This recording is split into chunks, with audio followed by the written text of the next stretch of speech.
आता झोपायचे 2 तास मस्तपैकी. पाऊस पडला म्हणून आमचा प्लॅन कॅन्सल होतोय. सुंदर मोठा आपण पाहू शकता. फिफा वर्ल्ड कपचं क्रेज आपण पाहतोय खोपोलीमध्ये. आपके गुडघे में चोट आ सकती है. मित्रांनो फायनली आपण आलेलो आहोत ज्या जागेवर.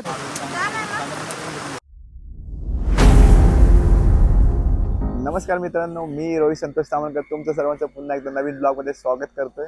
आणि आज आपण चाललोय ते म्हणजे खोपोलीमध्ये. आता आपण आहोत भायखळा स्टेशनवरती आणि आता वाजले सकाळचे 4:30 आणि इथून आपण पकडणार आहोत 4:42ची ट्रेन आणि तिथून आपण जाणार आहोत डायरेक्ट खोपोलीला.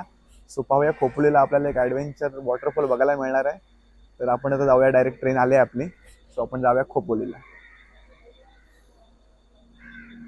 खोपोलीला जाणारी जलद लोकल आहे. ही लोकल दादर, कुर्ला, घाटकोपर, ठाणे, डोंबिवली.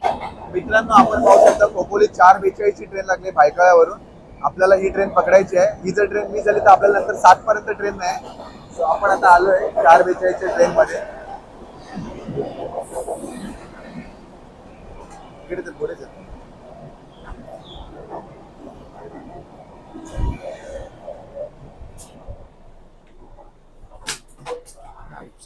सकाळचा टाइम आहे त्याच्यामुळे खाली आपण बघू शकता ट्रेन.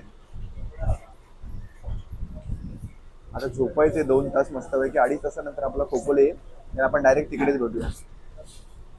फायनली आपण मित्रांनो पोहोचलोय खोपोलीला आणि आता वाजलेत मला वाटतं 7:15 वाजलेले सकाळचे. थोडासा पाऊस आहे सकाळी. तर आता आपण बघूया आपला रूट कसा आहे तो.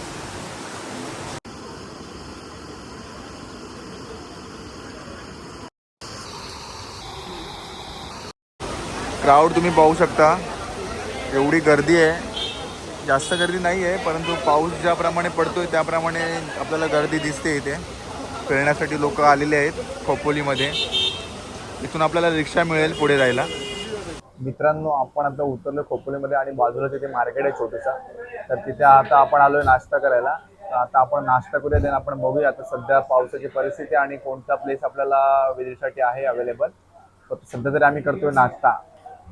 नाश्त्यामध्ये आपल्याला मेंदू वडा आणि गरम गरम पावसामध्ये भजी.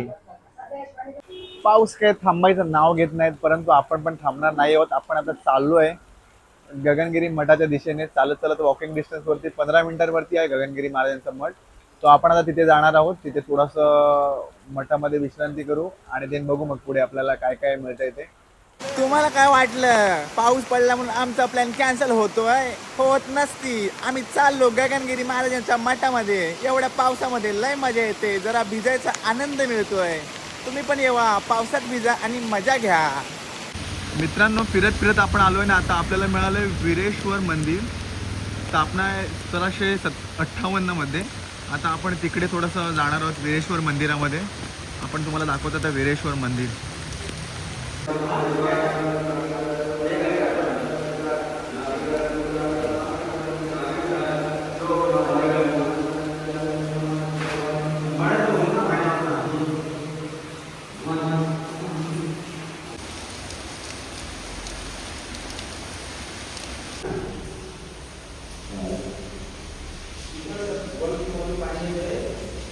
मित्रांनो हे मंदिराचं आउटसाईडचं व्ह्यू आहे आणि आपण पाहू शकता इथून आपल्याला मंदिराच्याच बाजूला एक, मला वाटतं एक सेकंड मला बघू दे काय आहे ते. हां, मंदिराच्या बाजूला आपण पाहू शकता हे तलाव देखील आहे. खूप सुंदर तलाव आहे. आता पाऊस पडल्यामुळे पाणी देखील आहे तिथे तलावामध्ये. आणि असा हा मंदिराच्या बाजूचा व्ह्यू आहे आपण पाहू शकता. आणि हे आपलं मंदिर. फायनली मित्रांनो तुम्ही समोर पाहू शकता सिद्धगिरी तपस्वी गगनगिरी महाराजांचा मठ आहे. आणि इथे आपण पोहोचलो. आता थोड्याच वेळात आपण आतमध्ये जाणार आहोत या मठामध्ये. तर आपण आतमध्ये मला वाटतं व्हिडिओ करायला परमिशन असेल नसेल माहीत नाही, पण तुम्ही बाहेरून व्ह्यू पाहू शकता मठाचा. आणि याच्याच बाजूला तुम्ही पाहू शकता हा मठ आहे. इथून एंट्री पॉईंट आहे आणि बाजूला नदी आहे. आणि नदीला जवळजवळ पूर आलेला आहे. मासे पण असतील थोड्या वेळानं. आपण जर टाईम मिळाला तर मासे पण पकडायला येऊया इकडे. हे बघा या नदीला पूर आलेला आहे. नॉर्मली या नदीला पूर नसतो. नदी शांत असते आणि बघायला पण मिळतं. पाऊस जास्त नाही आहे आपण पाहू शकता. आता पाऊस कमी झाला आहे परंतु नदीला पूर आलेला आहे. आणि वर डोंगरावर तुम्ही पाहू शकता, जर तुम्हाला दिसत असतील तर धबधबे हे बघा. या निसर्गरम्य वातावरणामध्ये धबधबे एकदम तुटून पडलेले आहेत आणि खूप छान वाटतंय बघायला इथे. आणि हा मठ, वा सुंदर मठ आहे, आपण पाहू शकता. आणि एवढाच नाही येतं, हा पूर्ण इथपर्यंत मठ आहे. एवढा पूर्ण मठ आहे इकडे आपण पाहू शकता.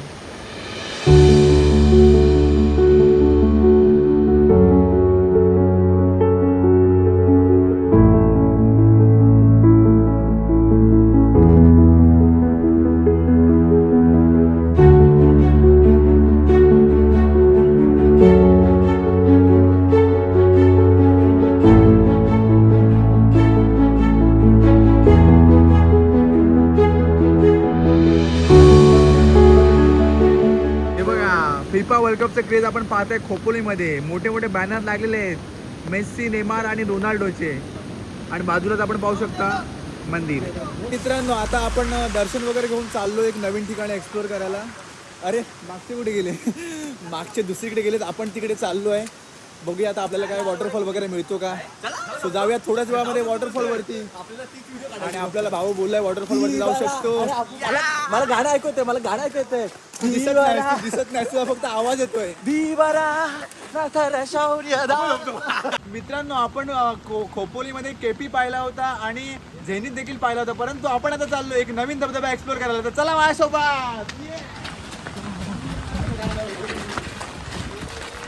मित्रांनो, तुम्ही पाहताय निसर्गाचं सौंदर्य. हा धबधबा आपण पाहताय एकदम डोंगरामध्ये आहे, मजा येते जाम. भारी भारी म्हणजे भारी व्ह्यू आहे. खरंच या तुम्ही इकडे, तुम्ही पाहू शकता डोंगरावरून सगळीकडे धबधबेच आपल्याला पाहायला मिळत आहेत आणि सुंदर नजारा आहे या खोपोलीमध्ये. मित्रांनो, आता आपण जंगलातून हळूहळू चाललोय धबधब्याच्या दिशेने. जो आपण खालून धबधबा बघितला तिकडे आपण आता स्वतः जवळ जाऊन एक्सप्लोर करणार आहोत तो धबधबा. सो तुम्हाला पण मी दाखवतो तो धबधबा. मित्रांनो, जे माझ्या समोर जे दृश्य आहे ना, खरंच तुम्ही पण पाहते एकदम भयानक खतरनाक. आणि बाप रे बाप, एक मिनिट तुम्हाला दाखवतो मी. टाळाळा टाळाळा टाळाळा.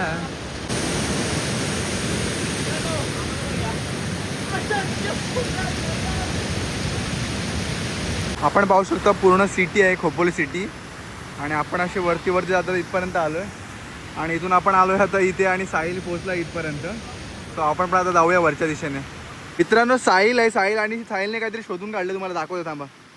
हे बघा, या रानावनामध्ये येऊन रानावनामध्ये त्याने कलर शोधून काढला आहे, जो आपण रंगपंचमीला देखील वापरू शकतो.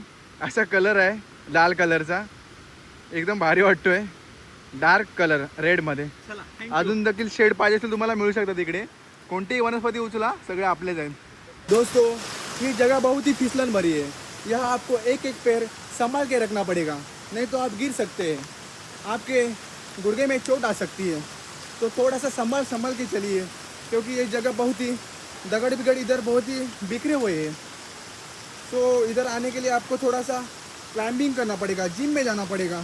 उसके बाद ही इधर आ सकते हो आप. असं वाटतं एवढ्या चढल्यानंतर आपण इथे आलोय. धबधबा तर दिसतोय, हा, पण तिथपर्यंत पोहोचत नाही आम्ही. लवकरच आपण पोहोचू धबधब्यापर्यंत. हा छोटावाला आहे आणि इकडे आपण पाहू शकता हा मोठावाला देखील आहे. मित्रांनो, फायनली आपण आलेलो आहोत ज्या जागेवरती आपण खालून बघितली होती धबधबा सर्वात मोठावाला. तिकडे आलो. जागेचं नाव माहीत नाही, हिडन प्लेस आहे, परंतु खूप जास्तच फ्लो आहे इथे. आपण खाली तर जाणार नाही आहोत, साईडनेच आपण बघतोय. तर तुम्हाला जास्त आनंद घ्यायचा असेल पावसाचा पाण्याचा तर तुम्ही इकडे बाजूने घेऊ शकता. इकडून देखील पाणी पडतंय जोरदार आणि खरंच चांगला नजारा आहे आणि जाम मजा येते. एकदम जबरदस्त माहोल आहे आणि कमाल लोकेशन आपण पाहू शकता. धबधबा hidden gem of Khopoli. Finally आपण मित्रांनो खाली आलोय हिडन जेम बघून. खूपच चांगला धबधबा होता आणि खूप एन्जॉय केला आम्ही. आणि आता आम्ही खाली आलो आणि इथून आता आम्ही चाललोय परत दुसऱ्या ठिकाणी. पाहूया आता ते ठिकाण कोणतं असणार आहे ते. मित्रांनो, आपण पाहू शकता पर्या आहे, ज्याला आम्ही तरी पर्या बोलतो, तुमच्याकडे काय माहित नाही, वाळ पण बोलत असतील. आणि आता साहिल खेकडे पकडणार आहे. खेकडे पकडतो साहिल. पाहूया खेकडा भेटतो का साहिलला. आणि पहिला खेकडा पकडला आहे साहिल याने. दाखव खेकडा, दाखव खेकडा, दाखव. खेकडा काय भेटलं नाही. मित्रांनो आपण आता तिकडून एक धबधबा एक्सप्लोर केला आणि आता आपण चाललोय केपी धबधबा बघायला. शक्यतो धबधबा बंद असणार आहे कारण पाऊस खूप पडलेला आहे, पण आपण आता पाहूया तिकडे जाऊन. धबधबा ओपन असेल तर तुम्हाला देखील दाखवतो. केपीचा धबधबा जो इथला खूप फेमस धबधबा आहे. दादा केपीला का नाही पाहिजे? शेतीला तर जास्त याच्यापेक्षा रिस्क आहे. मेले नाहीत, अटकलेले त्यांना रशीने. आता तुम्ही काल तुम्ही काढले का आमची युट्यूबला आले पण व्हिडिओ आमची.